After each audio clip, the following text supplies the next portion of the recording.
Excuse me. May I borrow him for a moment? It's not very traditional, but okay. What's on your mind? I've been thinking hard about the state of the world lately. Sozin, it's my wedding. Have a cookie. Dance with someone. Lighten up. I know, but just hear me out. Right from the start, I was destined to be Fire Lord. And although we didn't always know it, you were destined to be the Avatar. It's an amazing stroke of fate we know each other so well, isn't it?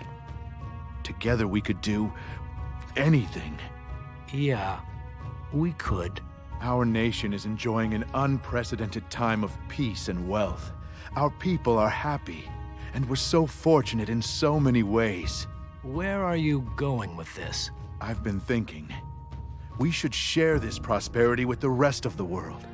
In our hands is the most successful empire in history. It's time we expanded it. No, the 4 nations are meant to be just that. 4. Roku, you haven't even stopped to consider the possibilities. There are no possibilities. This is the last I want to hear about this.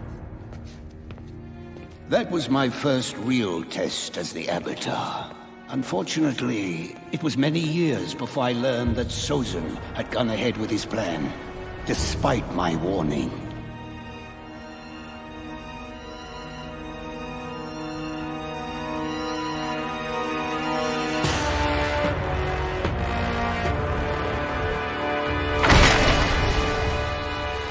I've seen the colonies, Sozin.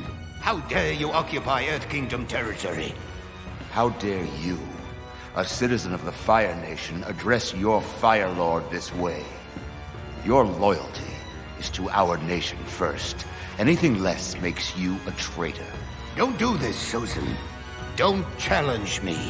It will only end badly. It's over.